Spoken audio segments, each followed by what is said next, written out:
Hello, welcome back to Kerry's Kitchen.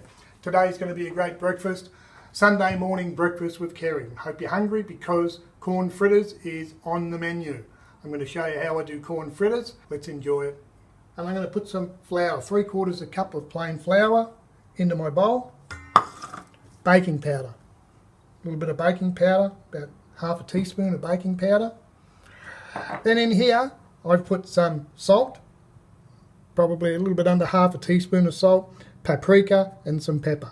So I'll put that in, just get it all going. Then I'm going to crack my egg. 1 egg into there, and then I'll stir that through. Just starting to stir it through, getting it all wet. I'm going to add in my creamed corn. I've used a tin of creamed corn. It's one of my favourites, creamed corn. And then for those of you who are a little bit adventurous, I enjoy a little bit of heat. So I'm going to put in some jalapeno and a little bit of chili. So as I mix that in, there's my jalapeno and my chilies.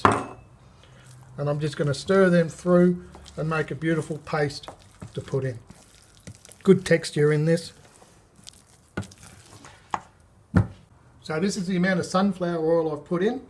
I'm going to heat that up and get it hot enough to just start dropping in my corn fritters. My corn fritters are all ready. It's a simple mixture. Again, like I tell you, I always get things prepared. My egg and flour isn't that hard, but I've cut up my jalapenos, I've cleaned my tin of corn out, and I've mixed it in. This is a quick, simple, easy breakfast.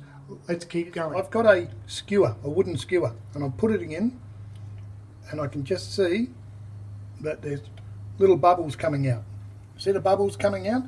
Well, that's telling me my oil is ready to start cooking. So I'm going to take that out. Now, always be careful with oil. Now we've worked out my oil is ready to start cooking. I've got my mixture here with a spoon. I've also got another bowl with some towel there so I can drain them from the oil. Let's get them in. Little spoon.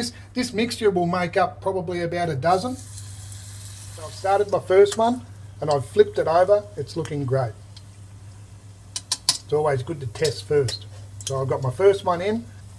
Being careful that the oil doesn't get too hot. If you let it get too hot, you'll burn it too quick and it won't cook through. The mixture is very delicate and this needs to heat up. It's looking beautiful and golden brown now. Let's just give it a flick over.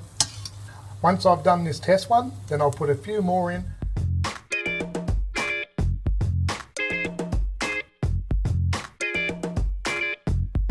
There they are, sitting in the paper towel, all drained. This meal has given me maybe 12 beautiful corn fritters. Unfortunately, I can't bring them all to you because the crew have been pinching them as I've been cooking them. That's how successful they've been. And it cost me $2, probably $2 to make this whole dish. So I've put it together, and here we go. Just to top it off, just to be a little bit naughty, I'm going to put some maple syrup over the top. Beautiful. Look at that. Guys, simple, easy corn fritters. Eggs, flour, baking powder, tin of corn, $2 if you're lucky. It's beautiful. Thank you for this weekend, and I hope you enjoy Sunday breakfast with your corn fritters. They are fantastic. Thank you. Have a good week. See you next time.